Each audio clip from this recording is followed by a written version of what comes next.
sponsored by the World Federation of Athletic Training and Therapy. My name is Glenn Bergeron, and I'm the president of the World Federation of Athletic Training and Therapy, and I will be your host for today's presentation. I'd also like to introduce you to Oliver Colburn, who will be handling the logistics for today's meeting. Oliver is a member of the British Association of Sports Rehabilitators in the United Kingdom. They have graciously given us access to their Zoom platform to broadcast this presentation. We were once again excited to see the response to these webinars. We have over 200 registrants, which speaks to the interest in our topic today. We're happy to partner with the University of Virginia and with Dr. Luzita Vela. And Dr. Vela's presentation is entitled Development of a Collaborative Simulation-Based Virtual Athletic Training Clinic. Given the challenging times that we have at the moment, this is very timely, and we're looking forward to a great presentation. Dr. Vela is a faculty member in clinical education coordinator at the University of Virginia's Professional Athletic Training Program. Previously, she was a faculty member at the University of Texas Arlington, where she taught, coordinated the standard patient lab, and facilitated interprofessional educational activities. She also worked at Texas State University, where she served as a clinical education coordinator for 6 years, and as the coordinator of the post-professional athletic training program and pre-rehabilitation sciences program for 2 years. Dr. Vela serves as the chair of the KD Standards Committee and on the editorial boards of Athletic Training and Sports Healthcare and the Journal of Athletic Training. She served on the Professional Education Council to develop the 5th edition of the NATA Education Competencies and the NATA Ethnic Diversity Advisory Committee. Her research interests include evidence-based practice, disablement, clinical outcomes assessment, and understanding clinical reasoning among novice clinicians. So I'm looking forward to a great presentation. Before we get going, some background notes. This session will be recorded and uploaded on the World Federation of Athletic Training website for future reference. Dr. Vela's presentation will be approximately 60 to 70 minutes, after which time we'll allot 20 to 30 minutes for questions. Questions can be submitted during the presentation using the Q&A feature. I would only ask that before you submit your question, if you look at any previous questions have been submitted and see if they're of a similar nature. If they are, simply press the like button on that question, and that will give us an order of priority for questioning when we get to the limited question time period. Dr. Vela will be asking you to respond to poll questions throughout the presentation. Simply click on the response and it will be recorded. Respondents are unidentifiable. Once the webinar is ended, you will be sent a very short evaluation questionnaire, only 4 questions, and we would really appreciate a few more minutes of your time to give us your feedback. At the end of this presentation, those people who have participated throughout the presentation will be sent a certificate of participation for your files. Having taken enough of your time, I would like to now invite Dr. Vela to give her presentation. Dr. Vela. Thank you so much, Glenn. I'm going to go ahead and share my screen with you all. I just want to make sure. Glenn, do you see that? I think we're good, right? Well, I really appreciate your time and for being present here in this presentation of mine. And I'll talk about a collaborative simulation-based virtual athletic training clinic that I took part in and partnered with other people. And so I'm really excited to share this information. First, I wanted to thank the World Federation of Athletic Training and Therapy for this opportunity to share this information with you.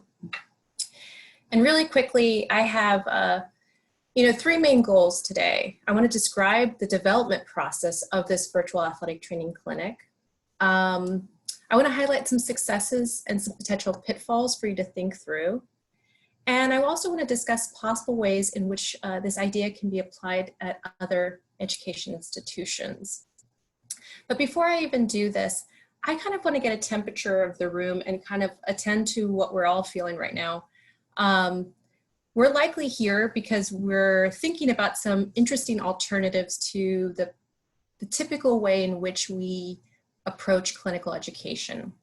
So I have a poll question that I wanted to start with. And so Oliver, if you don't mind.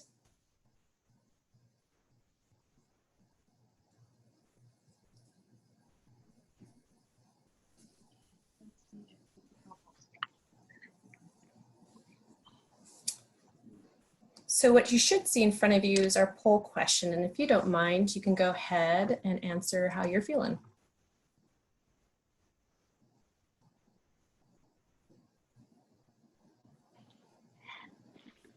Okay, that looks like we've got all our responses.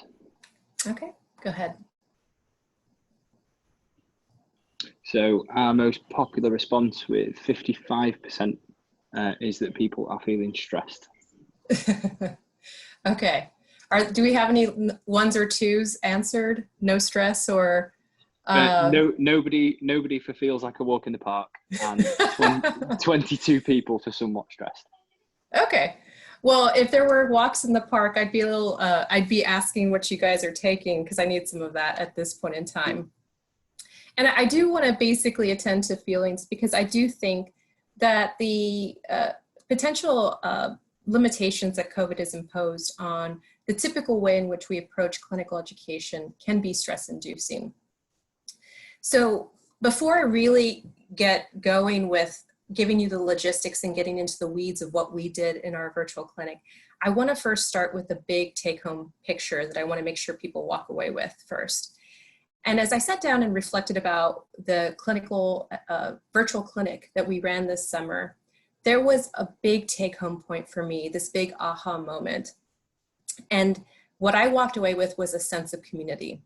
And this was actually very personal to me because there was a lot of uncertainty and anxiety about what clinical education was going to look like over the summer at the time we started thinking about this. Coming together with a group of colleagues just to talk about ideas was really helpful. And one of the more profound, I think, aspects of the clinic for me personally. But I also want to indicate that that sense of community actually pervaded the whole clinic in the sense that some of the things that I heard back from students was that they really appreciated the community that was built within this clinic. So it actually served multiple purposes for me personally, for me professionally, and then for the actual participants in the virtual clinic. I think they really appreciated that sense of community. And the other thing they walked away with that I found was a good take-home point too was a sense of connection. And why I think that's important to emphasize is if we take ourselves back to the spring of 2020, you know, if I think back to March, our students were engaged in clinical rotations in March. And then rather suddenly, although in retrospect now it wasn't so sudden, they were removed from those clinical experiences. And one of the immediate things our students were feeling was a sense of loss and a sense of grief, frankly, of a loss of those experiences. So in April and May, we tried to find really meaningful things for them to engage in. And nonetheless, they still felt that loss of connection, a connection with peers, a connection with mentors, and a connection with patients, frankly. So what they seem to have gained out of this and some of the responses that I got was they appreciated that sense of connection. So I want to make sure we stay big picture first because I think sometimes that bigger take-home message can get lost in the logistics as we speak about those. So in the sense of community and connection, I wanted to thank the collaborators who took part in this virtual clinic.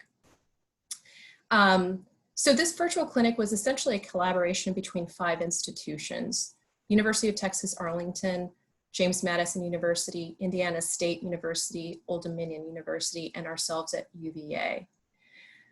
So here are all the faculty members who participated listed on this slide. In addition, I also wanted to thank the mentors. So the mentors who participated in this clinic were DAT students from Indiana State. So thank you to Lindsay Eberman for that. And also preceptors. And again, I'm so thankful and grateful for the preceptors, because this was at a time that we approached them in May, where there was a lot of transition, a lot of uncertainty for them too. Some people were being furloughed. And so the fact that people stepped up to help in this, I think is something that we need to acknowledge, and I'm really grateful for. So this all started with this problem. And they say necessity is the mother of all invention. Well, I think the problem, like I said, after a spring semester and realizing that there's going to be long-term implications of COVID on clinical education, the big problem I had was, how was I going to find a way to provide equitable and safe clinical experiences in the midst of a pandemic? Equitable in the sense that all of our students were getting equitable opportunity to engage in clinical education, but really safe and consistent and meaningful was just as important for me to think through. And I recognized my own limitations and that I didn't have the answers, and that I really needed to collaborate with colleagues and talk to colleagues about ideas and see what could grow out of that. So really the impetus for this, I think, is a common problem we're all currently probably sharing right now. So I want to get a sense of where you guys are feeling you might be heading in the next academic year. So I have a second poll question for everybody, if you don't mind, Oliver.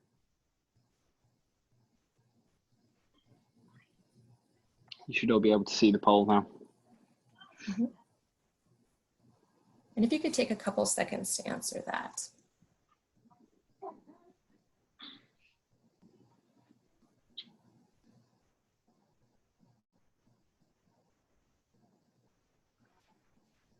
Okay, I'll see if I can share the results with everybody. Okay. There we go. So we have 27% certain, 41% likely, 27% not sure, and then very few responses. Mm-hmm. So very unlikely and unlikely. Yeah, so I think right there with you, I think most of us are in the not sure yet to certain range, and probably in the next couple of weeks, we'll be finding out the answer to a lot of those, not sure yet.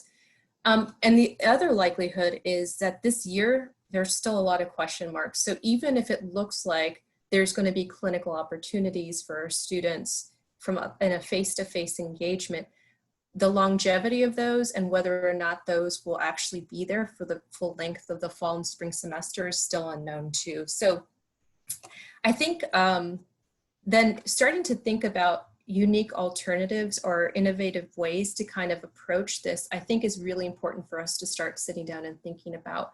So again, I think I asked this question in part because I want to get a sense of where you all are so I can ensure that I am able to be as helpful as possible, because I really do want people to walk away with some ideas. And I think that's what's really key from here, is to come away with some ideas that you can use right away at your institution and some seeds that you can start planting to grow. So let me start with really quickly kind of how this idea started. Other than having that problem, I also understood I had previous experiences with trying to use simulation. So in the spring semester, once the students were removed from clinical engagements, I continued to use what's called a clinical reasoning theater. And so what this looks like is, the way I've used it in class in the past is I have essentially broken students up into mini groups. So for example, what you see on the top is what's called group rotunda. And that group rotunda is consisting of, a number of students. Those groups of students would then be assigned some cases in which they would have to develop a script. So for example, if we look at a group rotunda, what we see here is on 211, this person, Troiana, would have to create a case, a shoulder case, to model and act out as almost like a standardized patient using simulation. The clinician, Brian Santos, would then have to do an evaluation and physical exam of the patient. We'd have a judge in the room who would judge performance, and audience keepers who would participate in this experience. So these are all students in this table, and they would co-participate in this shared learning experience using simulation. Then what would happen is they would do this through what's called a clinical reasoning theater.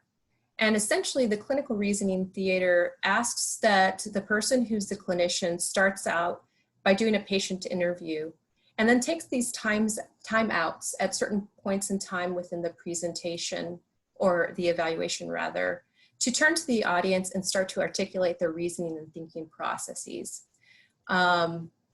And the audience would then maybe provide some food for thought, some additional questioning, and they would do what's called a round-off interview. And they would continue to do that throughout the whole history and physical exam. And they would also then start to write differentials on the board after the history and start to work through pretty systematically of eliminating differentials.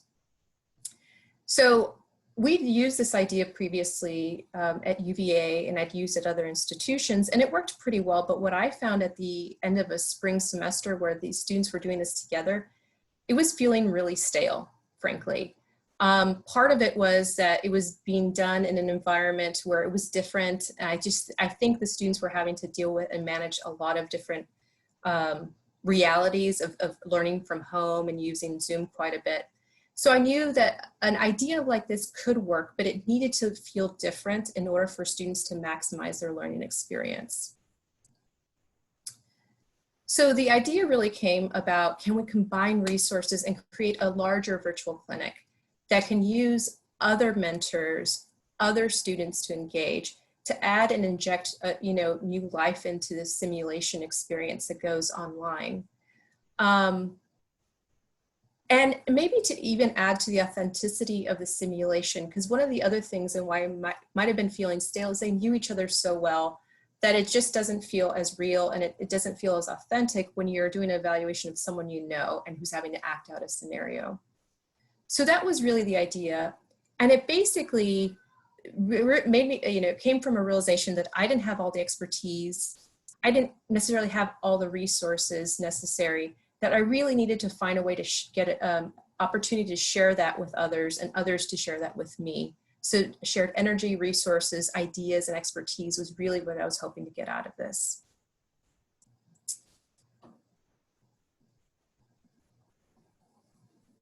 So what I ended up doing is reaching out to a colleague at a peer institution, and I started initiating conversations, asking the question, what are you guys doing? What are you guys thinking through?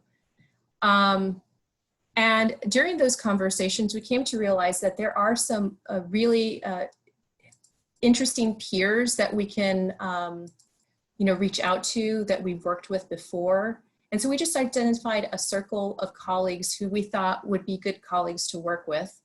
And it just kind of organically started from there. So names popped up, we started to reach out to people, and everybody seemed to be really interested, and they expressed wanting to participate.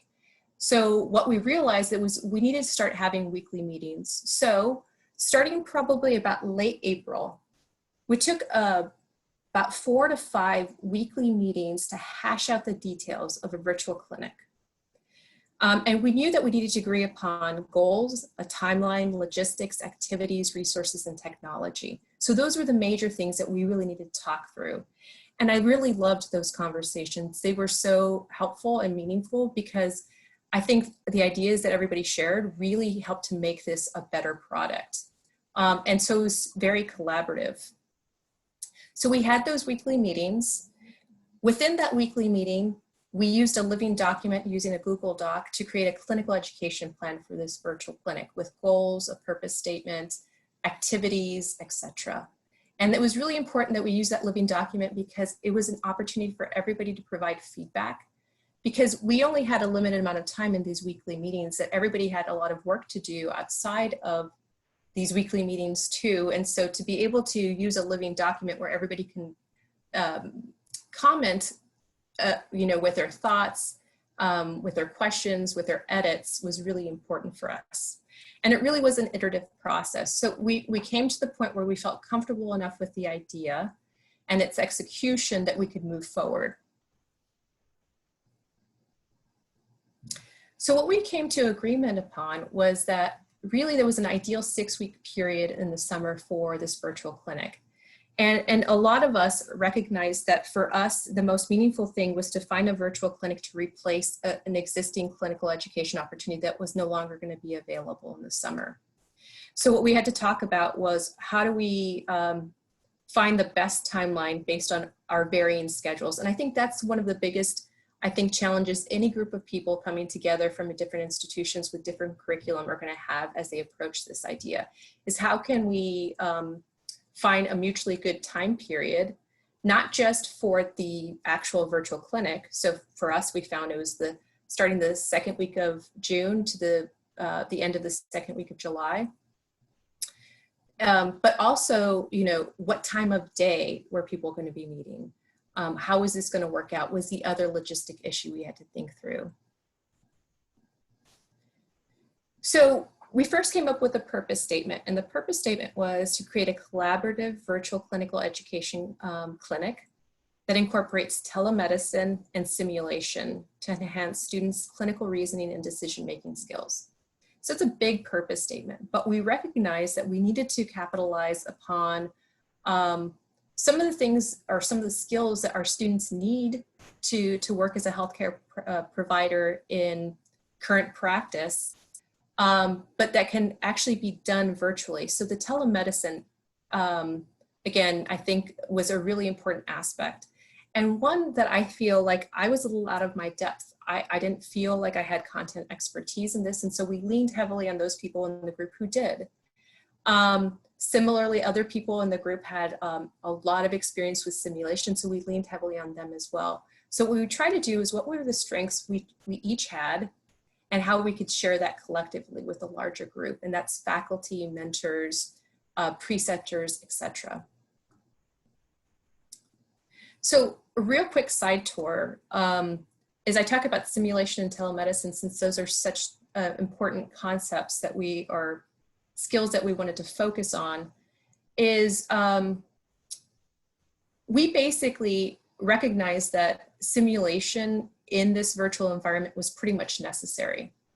And when I use the word simulation, I'm using a larger definition, which you see here on the right-hand side of your PowerPoint slide. And there's a range of tools you can use in simulation, from high and low fidelity simulators, but we recognized that given we were going to have to use this virtually, that really the best way to do this was through standardized patients. Now, a classic definition of standardized patient, we probably didn't totally meet that because these were students who were acting out for each other, but nonetheless, these students acted as standardized patients for each other. And we really felt, again, there's a lot of virtue and value to simulation. I do feel that this is something that I'm sure lots of programs are using and using really successfully. But I think what I took away as well is that this needing to come back and helping the students to understand that why simulation can be very helpful for them as compared to face-to-face engagements of real patients, I think is pretty important just to get the buy-in. So, we know simulations used in a variety of healthcare professions, and it can be used for a variety of educational and assessment purposes. Now, we emphasize the educative aspect of simulation, and I think that was very successful for us versus the assessment piece. And again, it offers consistent exposures to important cases. So for us, what we try to do is, if we're using simulation, what are the things our students aren't always consistently getting access to? That was the question we had to think through. So for example, it could be case-based. So like if we think it's really important that they see mental health concerns, but they're not consistently getting access to that at their traditional clinical sites, that could be a good thing to simulate. Or a case that you feel is pretty critical, like a concussion management. Otherwise, you can focus on skills that you think are pretty important through simulation, like communication, home exercise programs, etc. So it doesn't have to be just case-based, but it can also focus on building a set of skills around a case. And then telehealth. You have to forgive me for those in the audience who are really familiar with telehealth and telemedicine. I do use the words interchangeably, so please forgive me because I know they're not the same thing. What we likely did in this virtual clinic was more of a telehealth approach. It was a broader use of the technologies for engagement with patients. But I typically fall back on the word telemedicine, so I'm sorry that I'm using it interchangeably. But what I did want to emphasize that there are a lot of really great resources and research that has emerged. I know lots of you are familiar with this, and a lot of people have been really great about sharing resources and access to this information. These are just 3 studies that I found were particularly useful for use in the clinic, in part because it focused on 2 aspects: the use of telemedicine and its diagnostic accuracy, and techniques to use in trying to transition to telemedicine for a history and physical exam. So what we found, we emphasize a lot with our students in this is we're going to show you the skills of how to properly engage in a telemedicine encounter, but it's also really important to know that just like in a face-to-face engagement with the patient, a lot is about how well you take a history and come up with a good working differential. And then not overemphasize the physical exam piece, because I think that was one of the things our students were concerned about. It was like, how am I going to work on my physical exam skills physically if I'm in a simulation experience? I think it's just contextualizing for them that, again, these skills are important, but they have a time and place within a patient interaction. And it is not the end all be all. That really comes down to a good history, a good working diff to rule in and to rule out. And now that you've gotten to your physical exams, here are ways in which you can modify it so that it works in a telemedicine interaction. And then to focus on the telerehabilitation piece and to emphasize how can we modify how we provide feedback and cues to a patient when they're doing a home exercise program. How can we modify a typical rehabilitation protocol to a home exercise program? So those were the things that we try to emphasize quite a bit. And again, I think such a useful tool that our students walked away with because this is the reality of the future of healthcare.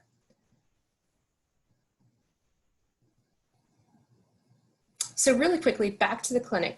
We then were able to, based on our purpose statement and continued conversations, come up with our goals for the clinic. And in retrospect, as I look at these are pretty lofty goals for a 6-week period, but I do think we really were able to hit on all of the goals that we mentioned. So we wanted a focus on collaboration and communication.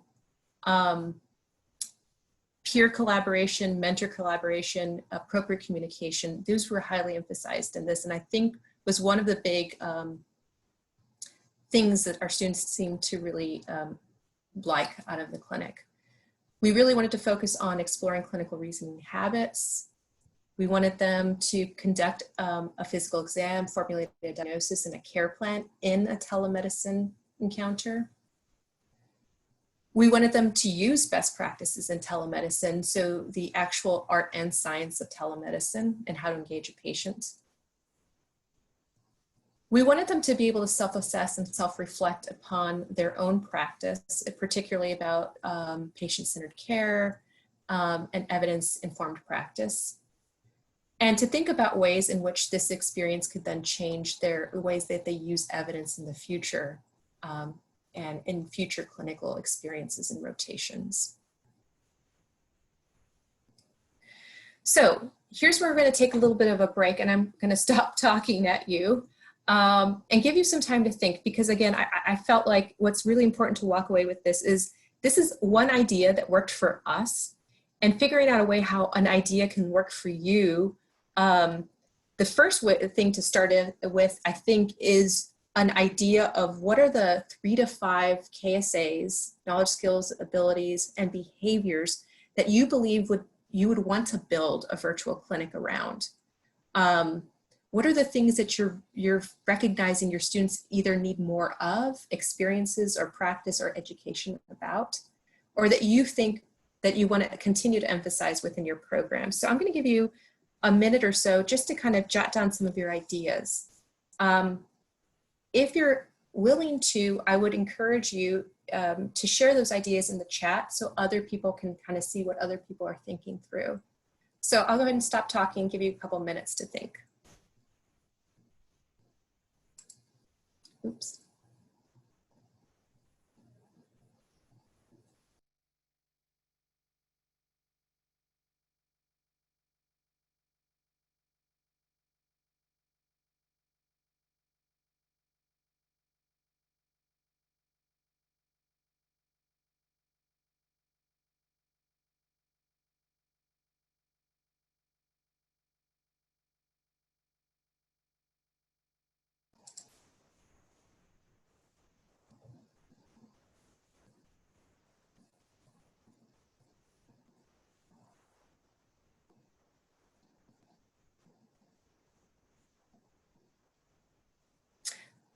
Okay, I'm seeing some really great answers already. So communication, mental health, gen med diagnosis, cultural competency, absolutely. History taking skills, home exercise program delivery, eliminating bias, that's an awesome one too. Farm treatments, I think I might have mentioned mental health, patient autonomy. These are really great. Thank you, everybody, for sharing. Let's see if I see any new ones. Website manner. I've never heard that. That's awesome. I guess that's the telemedicine approach to bedside manner. Communications with physicians and other healthcare providers. Absolutely. Yeah. I think interprofessional education would be a wonderful addition to this virtual clinic. So if you find natural partners across your campus, this is a great way to start doing more IPE and IPP type activities around simulated cases.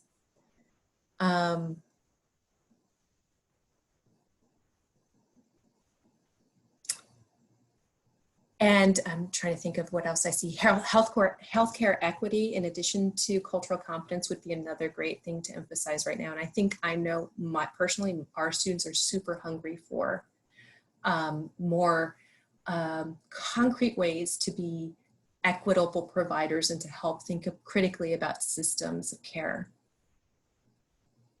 Just a note, Luzita, I see some people saying that that people haven't chatted to all attendees and panelists. So some people are not seeing all these comments. So if you are making comment or you're putting something in the chat, make sure that you're sending it to all attendees and panelists. Yes, thank you, Glenn. That's a great catch there. So I think there's a plethora of ideas, and these are wonderful ideas as starting points for creating a virtual clinical education plan and a virtual clinic around. Let me just see real quick if there's any other questions. Right now, I do see a couple questions about the training the SPs receive. I'm going to get to that a little later. And I think that might have been in relationship to the clinical reasoning theater I talked about. I think that is going to be one of the biggest things that probably needs to happen the next iteration of this virtual clinic. The authenticity piece could definitely be expanded upon.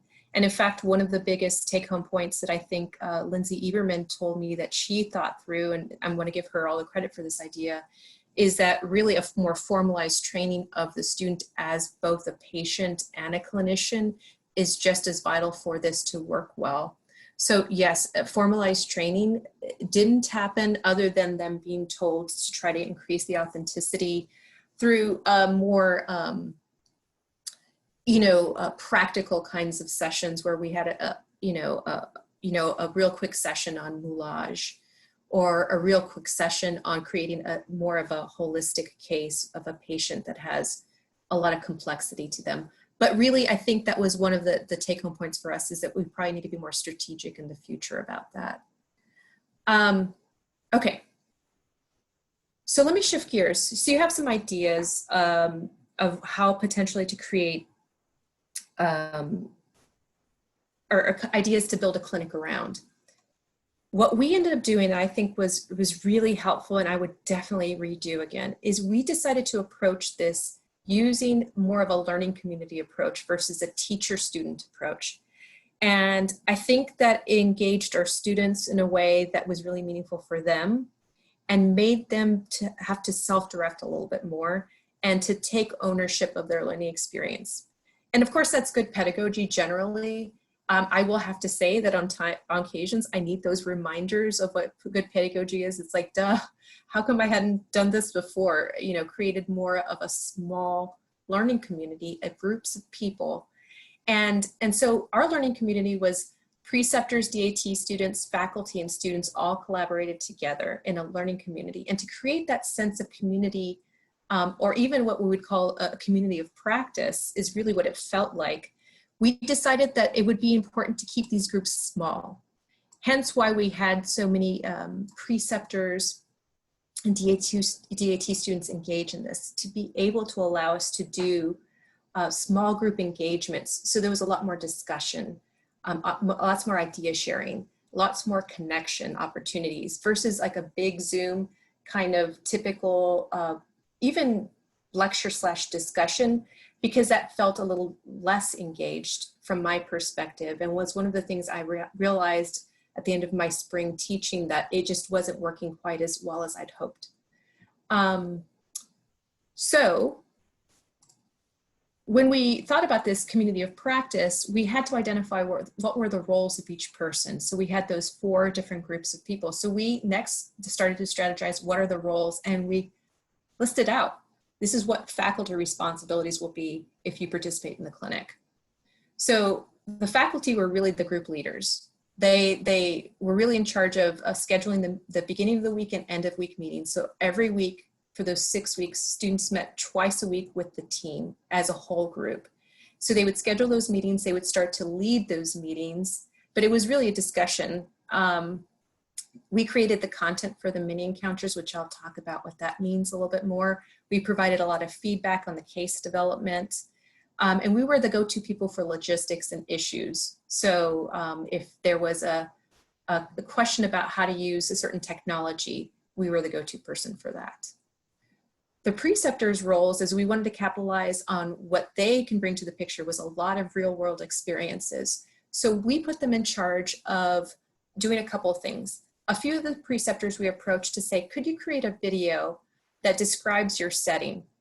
Because we knew each of these cases needed to be steeped in a setting to feel authentic, that we created a series of setting videos so that a student can identify that if you were working in a secondary school, you could say, I'm working at X school, and people could watch the video to get a sense of what that meant. They were there to help assess the authenticity of cases, and the major role they did was the mini encounters, which again, I will talk about in a couple seconds. And they also participated in those weekly debriefs that we had at the end of the week. So the second meeting of each week was a debrief meeting to reflect about the learning experiences and activities, and then to look forward to the next week's activities. The DAT mentors role, and they really lifted a heavy load, and again, many thanks to the DAT students. They were simultaneously taking classes, trying to figure out their work situation because they were all practicing clinicians, and then helping us with the clinic. So they really are the heroes of this virtual clinic. Is they brought their expertise, and because at Indiana State, they'd been learning about telemedicine, they'd learned about standardized patients and developing cases. They brought such a rich depth of information to this group to help share with our students. The other thing is they brought was another perspective. I at times feel like mom who's talking to their kids a lot, they're like, yeah, yeah, yeah. And then they hear it from someone else, and it just hits them in a different way. And that was important for them to hear something from other people and their perspective, especially because a lot of these DAT students had recently moved into and transitioned into clinical practice just in the past 5 or 10 years. So they just had a lot of insight that was super helpful and connected well with our students. And then the student role is they had a role. They were going to contribute to this virtual clinic too. So they were asked to work collaboratively with peers. So they actually created a peer collaboration kind of contract, social contract with each other of how they were going to work together as group members. They were in charge of initiating and completing mini encounters with the preceptors, designing and acting out hypothesis-driven case scripts, which I'll talk about in a little bit. They managed several patients in this virtual clinic and had to create care plans at 3 different time points. They documented the patient cases in various software that they might use, like a Typhon or eValue, etc. And they were asked to self-reflect weekly as well and to self-assess themselves. So before I start getting into the weeds of exactly what this looked like, I'm going to ask you to stop and think for a couple of seconds and say, okay, you know, our community of practice were these 4 main groups. Who are your go-to people? If you were to enact your idea, if you want to work on, say, this idea of cultural competence, who are the people you're going to start reaching out to as either content experts or collaborators or participants that are going to help you with this virtual clinic? And I want you to start just jotting down your ideas. If you're willing to share in the chat, please do so.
Okay, so I'm seeing using alumni, using other healthcare professionals across your campus, like nursing, PT, team physicians,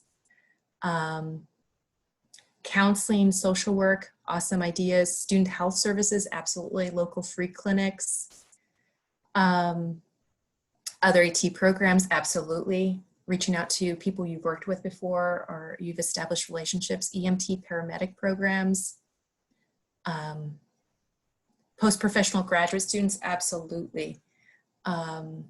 So there's post-professional students who might not have actual opportunities to engage in patient care either, who might need learning opportunities as well. Drama department, nursing, local physicians, strength conditioning, public health, clinical psych program. So these are really awesome ideas. And I think everybody should just start taking notes, because that's the big thing, is there's just a wealth of resources. It's just tapping into the right people and finding ways to collaborate. Because a lot of us are going to have the same mutual needs in the fall, especially a lot of our patient care-based clinical programs.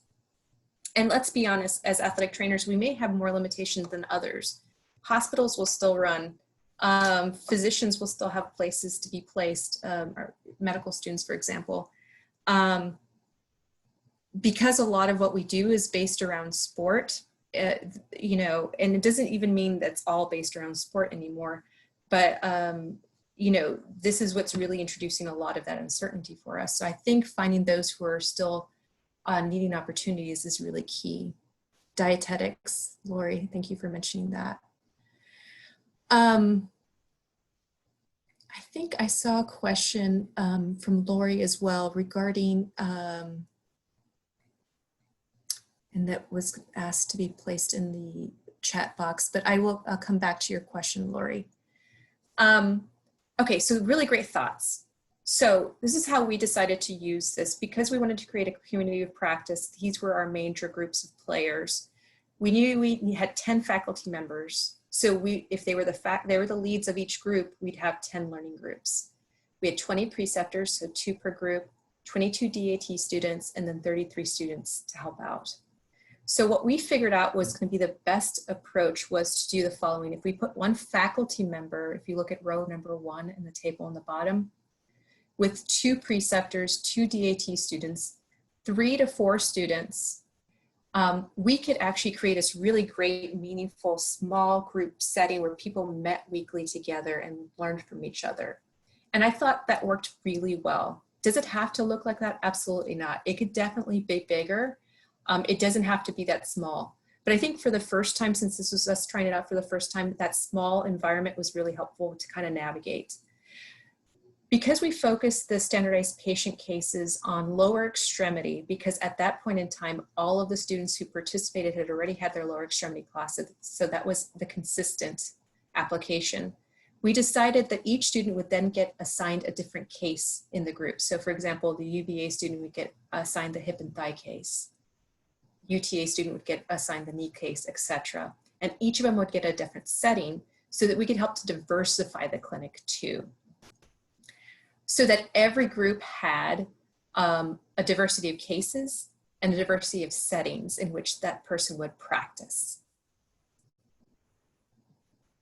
Let's see.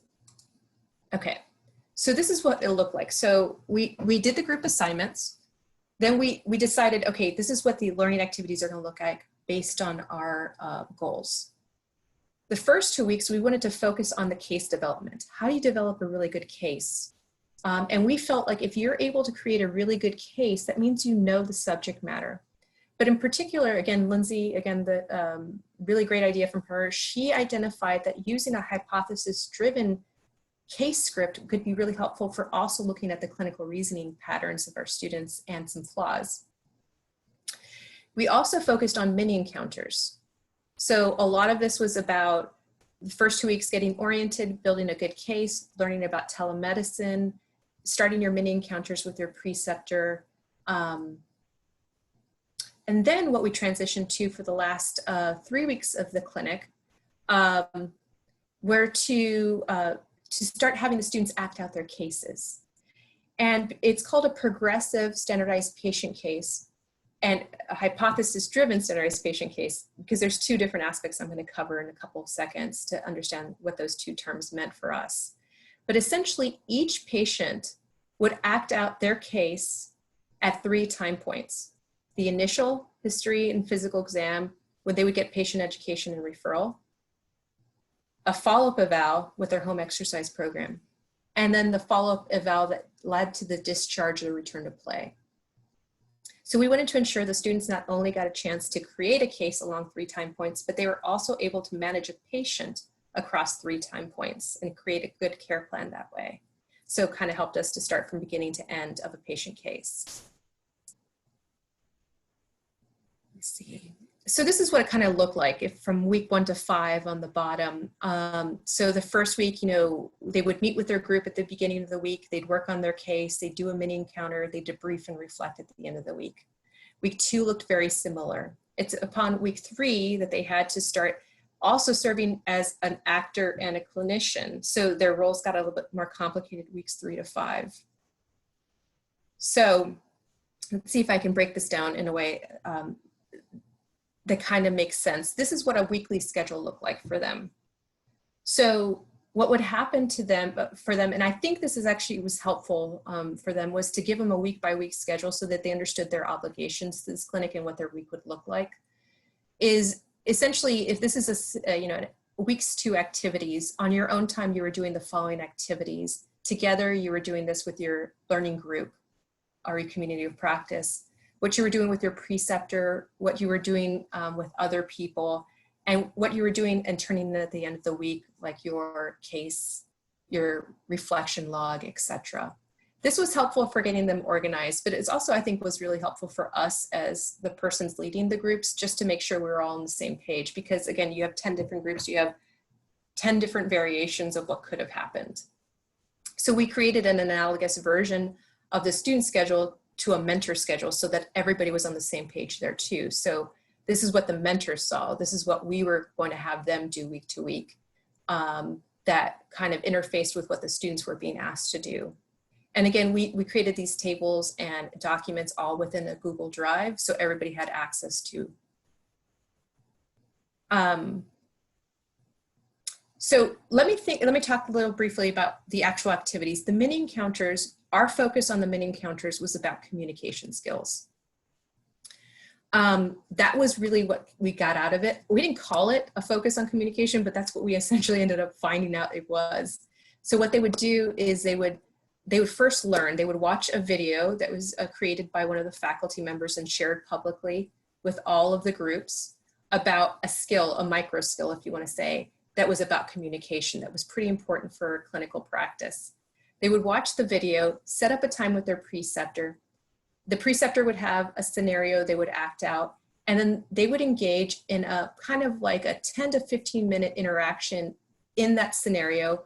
They would then stop and the preceptor would give immediate feedback. The other biggest take home point I got from this clinic was the immediacy of feedback was what made this successful. That communication and connection with someone else with immediate formative feedback made such a huge difference for our students. It essentially kind of replicated those kinds of impromptu interactions that happen in clinical practice when you're with a preceptor. This was more formalized because it was around a topic of interest and they had to try to engage that preceptor in that topic of interest. So for example, the first week, we found, mental health check-in with the patient, delivering bad news, presenting a case to a physician or a healthcare provider, communication about home exercise compliance, insurance concerns, injury reports to coaches, and communicating with parents and guardians. Those were the main topics each week. So each week had a scenario that the preceptor acted out for the student and provided immediate feedback to the student about what they thought worked, what they can improve upon, their own experiences, what has worked for them personally. So a lot of storytelling was very helpful there. So here's an example. So if the Delivering Bad News Week, here's the video we shared on the site for all our students to watch in advance. Here was the scenario that they all got. This is the other thing. We didn't start off creating scenarios weekly. We realized that this needed to happen based on feedback. That rather than asking the preceptor to make something up on the spot or that week was a big ask, and there was inconsistency, especially because some of these scenarios students needed to prep in advance for, because not all the scenarios, communication doesn't always happen impromptu. And then they met with each other and they did a Zoom call or another form of telecommunication device was used, and it was recorded and it was uploaded for the faculty member and the faculty member within their group to be able to view. So we'll talk a little bit about technical logistics in a couple of minutes of how that worked out.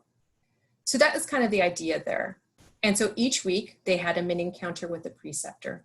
So we had assigned 2 preceptors per group, and the nice thing about that is they were able to then switch off. One preceptor took week 1, another preceptor took week 2, and that helped to lighten the load for the preceptors, especially because some of them at that point in time had gotten back to clinical practice, which had resumed. So the case development, so the progressive hypothesis-driven SP case, this is what we ended up using. And again, I think this was, again, another really helpful evolution out of this clinic. It was hypothesis driven because essentially when they create a case script, they have to show how a patient might present for 2 different hypotheses, which I'll show you a document that kind of helps to outline what that looks like. And it's progressive because there was 3 time points that they had to develop the case for. And again, then the clinician had to interact with that patient at 3 different time points.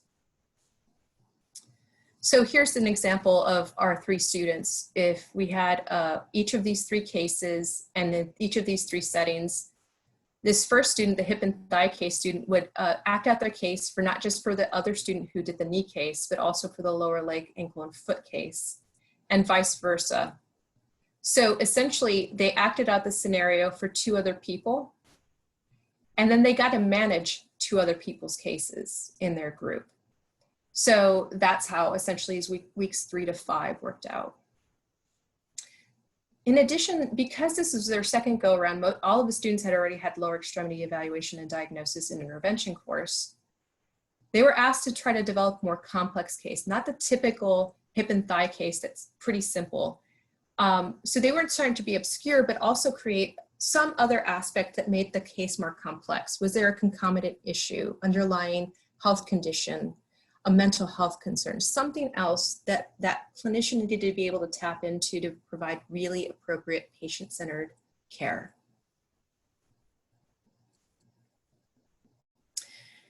And then finally, you know, because they were in different settings, and I mentioned we asked preceptors to create videos, what we essentially told them again is we really wanted you to be able to understand what setting you'd work within, because commonly when I have simulation, one of the questions I get from students is, well, if I was in this setting, I would do X. And if I was in that setting, I'd do Y. Depends on what I have resource-wise. Do I have a physician that I can call up right away? Those kinds of questions typically arise as they try to come up with an appropriate care plan.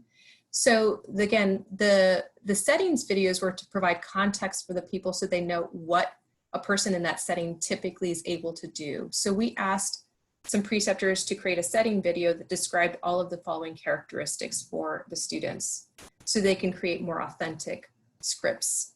And the people who are providing care could provide more authentic care that was based in that setting and their resources, etc. Now, we kept students in the same group and chose not to have them rotate out of the group. What we had initially done, and I'm sorry, I'm going to scooch back, is we initially were going to have these students within a group actually act out their case for a separate group. But we recognized that also added a lot more complexity to the situation, that we just felt it was easier to stay within the group. So whenever we had to have students talk about their cases or the development of the cases, we typically either A, did it offline or in breakout rooms during the weekly meetings so that no one else was able to access or know about the case they were going to manage eventually.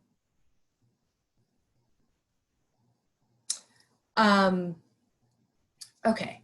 So this is what, again, big thanks to Lindsay Eberman. This is what essentially the script looked like, meaning the template. So they all got a template. They were all given a case to create. So based on a region, they were all given a setting that they worked in. They were given this template and they started to create. And the weekly meetings were helping them to understand how to develop those cases. So the DAT students, again, were very helpful because they had just been in that bone in their class and they knew from their own experiences some of the things that were helpful. And again, they would just post at the end of the first 2 weeks so we could provide feedback about, well, had you thought about this? Why use that special test? Is it the most sensitive and specific? What does the evidence suggest? Were a lot of the questions we typically gave back to them to think through as they developed this case. But what you'll see on the bottom is, you know, diagnosis 1 and 2. So say, for example, you had this case script. A lot of the front matter was very similar. How they presented differently was once you got into the history of present illness and then the physical exam. So again, the top part provides context. The second part really focuses on, again, using whole person care by providing really rich details and context for how the patient presents. Participation restrictions that were important to them, not just about sport, but about job and life and other things that were important to them. And then finally, the ability to identify the way a patient might present slightly differently based on 2 different diagnoses was actually really helpful for that case development. The student eventually developed this script, but only acted out one version of the case, but they could have acted out another. So if we'd gotten to the point where we felt really good, we could have actually asked them to act out diagnosis 1 for X patient, for X student, and diagnosis 2 for this other student. But that was putting a big load on them in a very short period of time. So I thought that it was probably just not the right choice at this point in time.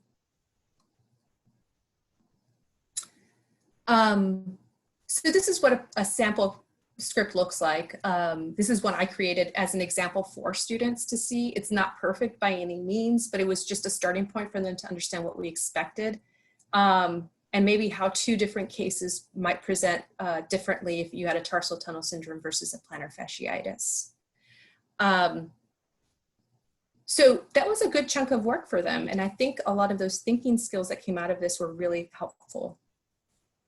The care plan, I think, was just as important, though, because once they had to develop a care plan for someone else's cases, they really had to think about What is being patient-centered? What's being evidence-informed? How do I think through creating a plan that's really gonna work, especially when I have the limitation of a home exercise program? Not a lot of the traditional modalities I would get. And I don't have the ability to physically touch them to show them positions. So what are the resources I'm going to be using? How do I use video or home exercise protocols I can send to them electronically or through an app? It also helped them to have to focus down on the most essential interventions, because we could only realistically get them to do 5 to 10 exercises consistently based on the evidence. That what are the essential 5 to 10 exercises or interventions or activities that are going to be most impactful on your patient was the other things, distilling down to the most essential elements. So this is like the first page of the care sheet plan that they had to create, where they had to first start big picture. You know, what were the problems? What were the tissues involved? What were the issues along the disablement framework? What were the contextual factors, environmental factors, the patient's preferences and goals and values that all would contribute to their ultimate decision? And at the end of that, then they wrote a note, a functional note, and an actual intervention protocol was created. Okay, so I'm going to take a breather here, and I have just a very quick last section, which is looking at the logistics of the technical pieces of technology. But I want you guys to just briefly stop and think, okay, what would be some meaningful activities that you would want to use in a virtual clinic? So I gave you a couple examples of what we used, but we recognize that there are so many different ways to get at this in a really awesome format. So if you wouldn't be mind sharing a couple of your ideas and a few activities that you think would be particularly meaningful, you can do that in the chat.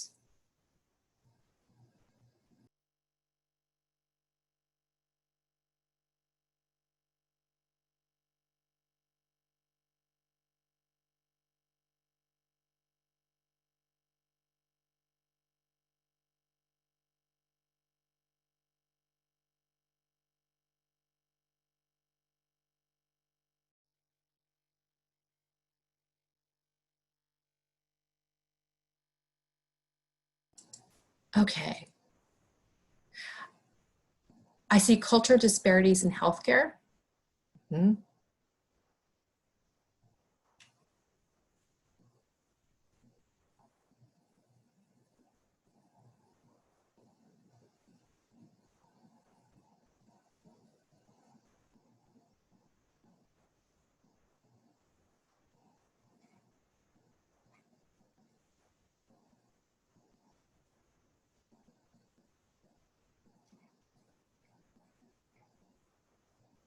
Mental health and referral, yeah. Definitely mental health, I think, is a really big one here. It's a real big opportunity to do the mental health piece here, especially because we can't always consistently give our students access to really good quality cases that they can manage versus just observe. So I think this is a really rich area to tap into mental health, and then to partner with people across your campus who are mental health professionals. Yeah, have students produce videos to demonstrate home exercise programs? Absolutely. Yeah, the other thing we talked about a lot was the value of, you know, talking about adherence and motivational interviewing and other aspects of which you can try to improve adherence to home exercise programs, or just home, you know, exercise programs generally. Definitely dermatology, yes. Reasoning when assessments needs referral, yeah, definitely. I think this is another rich area to maybe integrate the farm piece, like someone's mentioned previously, and also diagnostics. So getting some experts in, or some people who have contact expertise on seeing, okay, this person's referred, this is typically the image you'll be seeing as a result of that, might be helpful. Yeah, so these are great ideas. Thank you, guys. Oh yeah, bedside manner in layman's terms, absolutely. So we talked a lot about also being able to do appropriate patient education. So patient education is definitely a key piece there.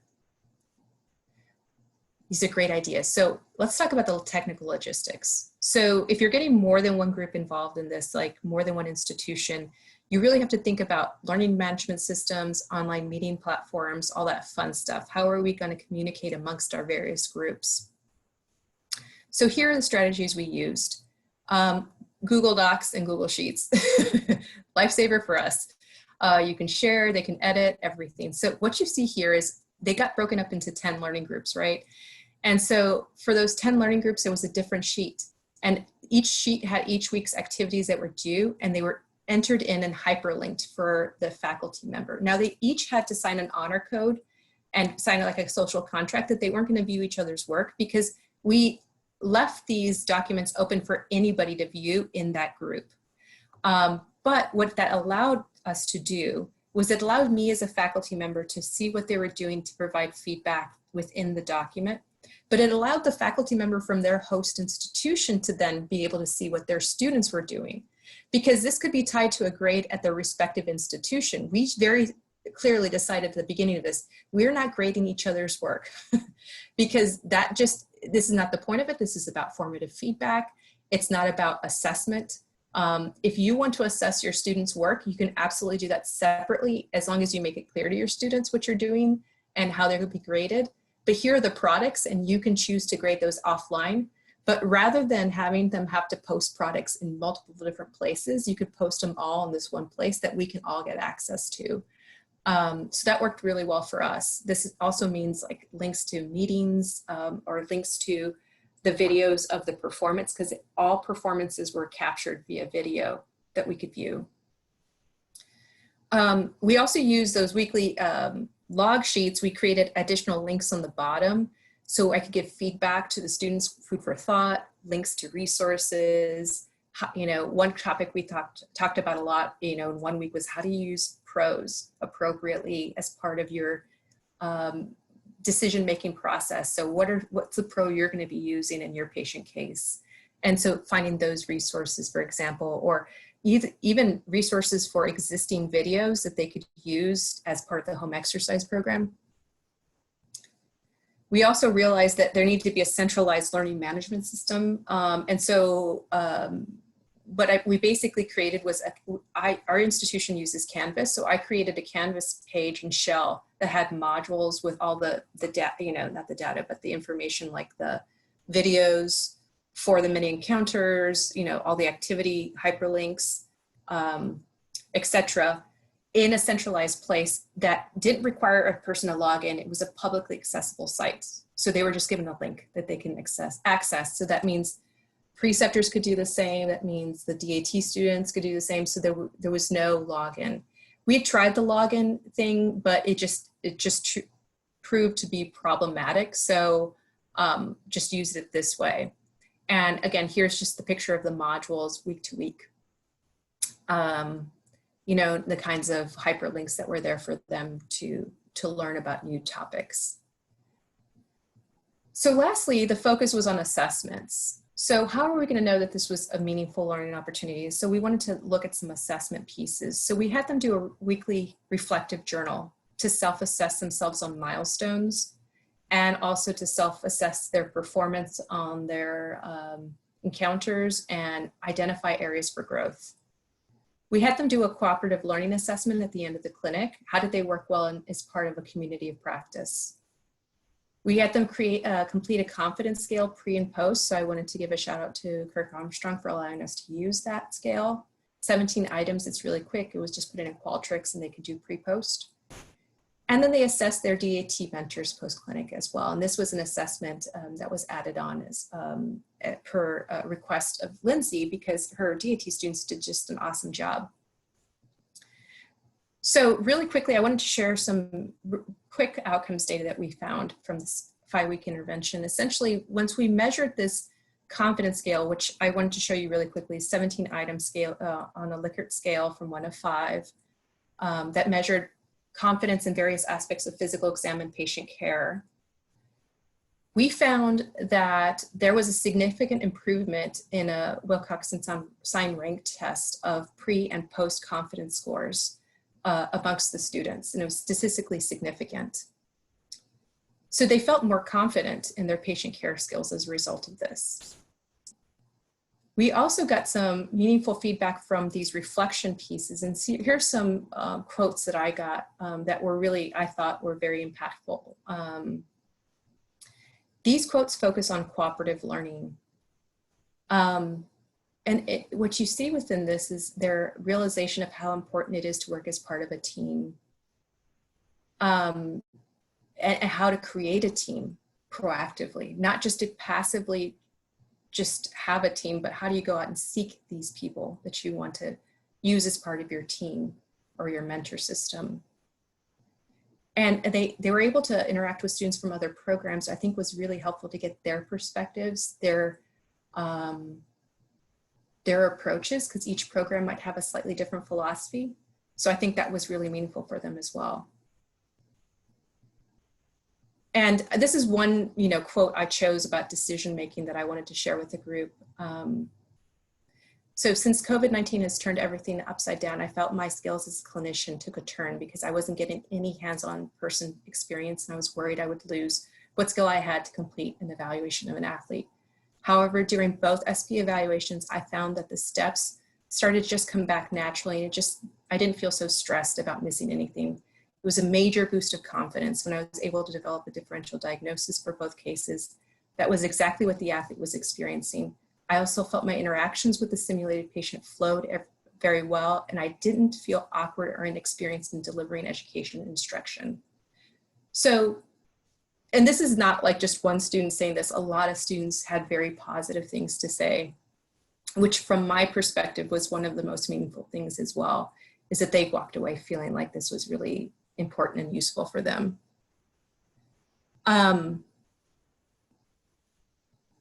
So I want you to think of a few meaningful assessments that you could use or measure as to measure the value of virtual clinical experience that you would want to create. What were the things that you feel would give you feedback that is meaningful? And you can share those within the chat. I'll look at the chat to see what you all are saying and see if there's any other questions I need to address.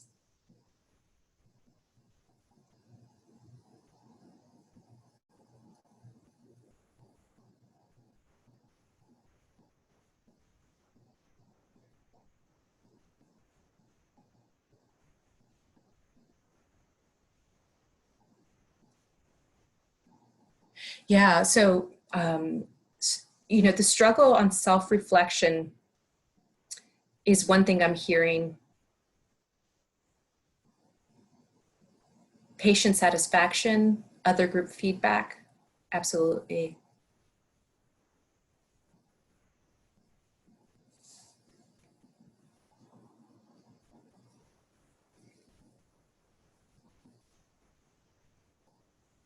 Yeah, I think the guided reflection pieces, if you use the word guided reflection or reflection guides, was one of the things that I think was really emphasized by a lot of the faculty members in the group, was like our students are struggling on how to self-assess themselves. And one of the biggest things that my group talked about, and I think again, the value of the DAT students who were just asked to do this on the milestones, was about saying it's a skill. Self-assessing and self-reflecting and creating a very intentional series of steps to remedy that takes a lot of practice, and it's a skill to be built. So I think this is definitely an area where you could, use a lot of time and effort in helping to build that. This would be perfect for that, definitely. Team-based assessment, yeah, of a single case.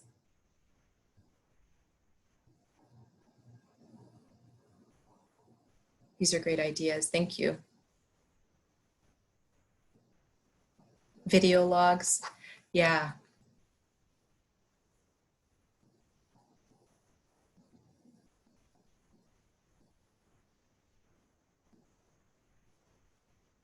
Discussion boards.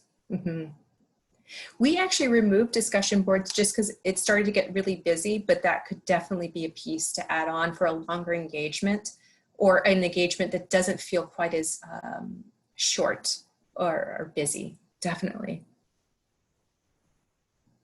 This 360-degree feedback exercises is another thing that Andrew Kelly mentioned. Yeah, these are great ideas. Okay, so reflecting back, my biggest take-home points is goals. Always bring it back to the big picture. So what is it what are the top 3 to 5 skills? And when I say skills, big picture behavior-based skills that you really want to work on. The evaluation or the intervention plans, all that stuff is the vehicle to get at that. But coming back to the bigger picture goals, what are the things our students are needing or not getting enough of? You can look back at your data of your patient encounters to drive that. Technology, creating guides and workflow procedures in sheets is going to be really helpful. Just again, that was one of the hiccups we had was, you know, Zoom recordings versus YouTube postings versus this. How do you post? Is it password protected? All that fun stuff. Giving guides, I think, is really helpful just to ensure consistency of product, especially if you're collaborating amongst different schools with different management systems. Flexibility is big and key here, and I think is important to share with students up front you have to be flexible in this. This is also a skill to be flexible. Is we're going to try to be as transparent and give you as much information ahead of time, but this is a community of learning, so not everything's going to be absolutely planned from day one. It's going to be organic, so you have to be flexible. So the group work that I'm doing in my group might look slightly different from what another group is doing, but it's based on the needs of the student in that group. Expectations of time, though, I would be clear with that just to say, in general, you should commit to X amount of time as part of this virtual clinic per week so that they prioritize that and they're aware of that in advance. Being clear with roles and expectations of the various mentors, I think, is helpful just to make sure that there's consistency of product there. And then communication, just having some way to communicate consistently and clearly across the different learning groups, I think was really another key point that I took from this. Okay, so this is my last poll question, and this is the last slide too. So this is the last thing you need to answer. I just want to know how confident you're feeling at this point in time with trying to engage in a virtual clinic. So you see your poll question number 3. If you don't mind taking a couple seconds to answer that.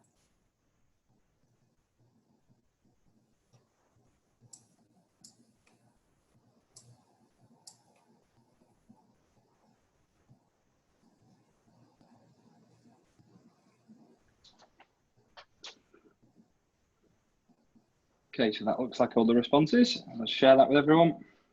Thank you.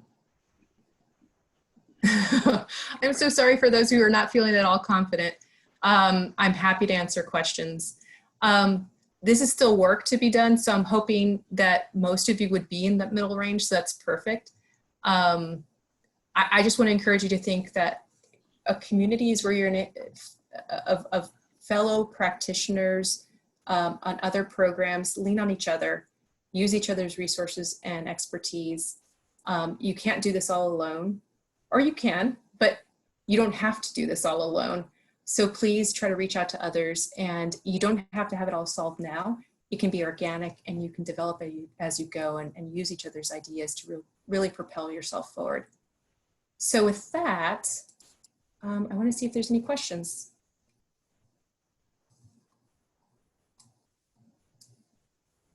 And Glenn, would you want me to read through some of these? It's up to you. Sure, you can. Yeah, there are 8 questions. Mm-hmm. So I think some of them were answered in your presentations, but maybe Melissa's question at the very top there in terms of, was a clinician a preceptor, or were they the students themselves, I think, right? Right. So, I think Melissa's referring to the clinical reasoning theater. When I've used that in the past, the classic reference by Borlifts uses a master preceptor as the clinician to demonstrate their thinking process. That's the ideal. But the way I modified it for class was the students were served all the roles at least once in that virtual clinic along the length of the semester. They were either the clinician, the script maker and patient, the audience member, or the judge. But you can actually flip that clinical reasoning theater and use that even virtually. Get some of your preceptors to present a salient case and talk aloud about their thinking processes and how they manage that case. Could be another way you could flip that to or convert it to a virtual clinic.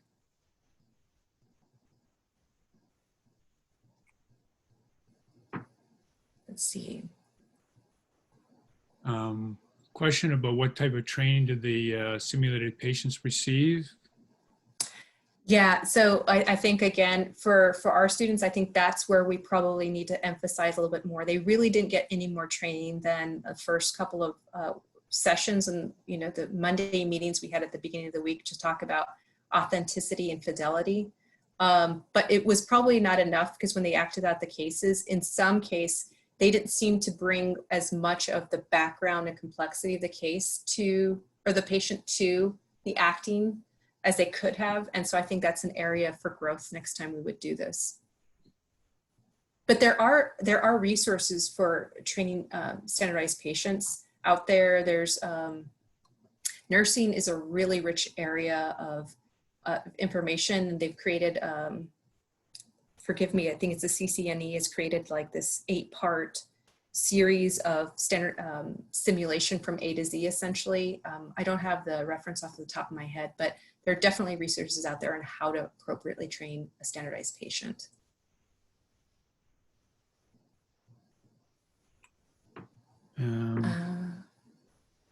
Well, there's a question from Kyle about whether or not the faculty member sat in and watched the encounter, or were they always uploaded later? We chose not to do that because it was done on their own time. So the students reached out to a preceptor to say, when can we meet based on your availability? Kind of like they would reach out to a patient who, if a patient emails and say, I need some time to chat with you. They would email them back and say, when are you available?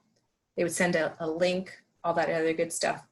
It was just more about timing. It was just not logistically feasible for us to sit in because these were happening at all times of the week. And because we had the recording, we could always go back and give feedback a couple of days later, which allowed them some space and time to be able to do that reflection that they need to do before we did the debriefing. We used the diamond debrief as the mechanism by which we used to debrief. And so, but based on the recommendations of a couple of people in the group, like Jamie Fry and Lindsay, I believe they suggested, giving a couple of days to reflect about that experience is helpful because it removes them from just the immediacy so they can really think about it before we do the debrief as a group. I think Mick asked a question about transitioning. What are the things that you're doing to transition from what they were doing to now this virtual class? And he mentions a contract that you might have had. Yeah.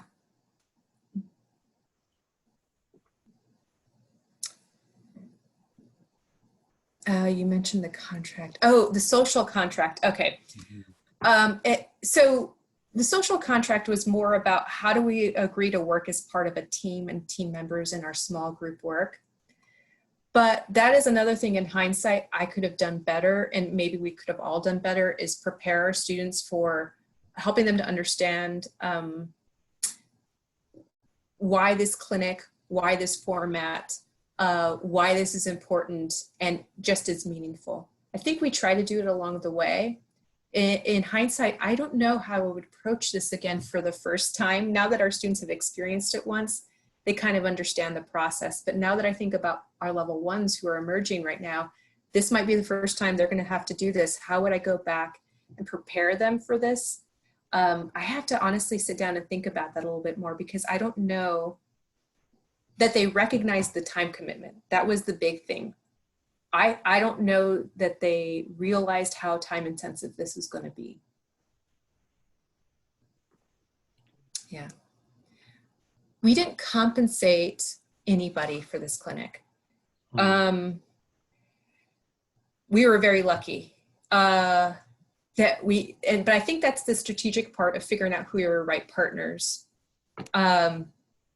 is, you lean in on each other, because I, in one program with my 29 students and then my 40 preceptors or 45 preceptors, that ratio can actually expand pretty exponentially if I add more groups who might have post-professional students, who might have more doctoral students. You know, so who are your key peers or professionals that can all mutually benefit from this? I think you have to be strategic about that.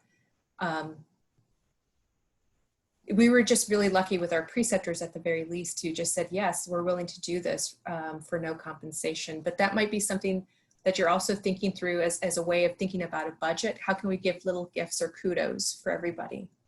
And it doesn't have to be super substantial, but it could be a little thank you of some sort. CEs. They love free CEs. So if you have your BOC approved status, create a couple CEs for them. That could be a nice kind of a thank you. Well, I think we've probably reached a bit of the end of this presentation. I really want to thank you, Dr. Vela, for a wonderful presentation. I think you've given some good applied options and some good ideas.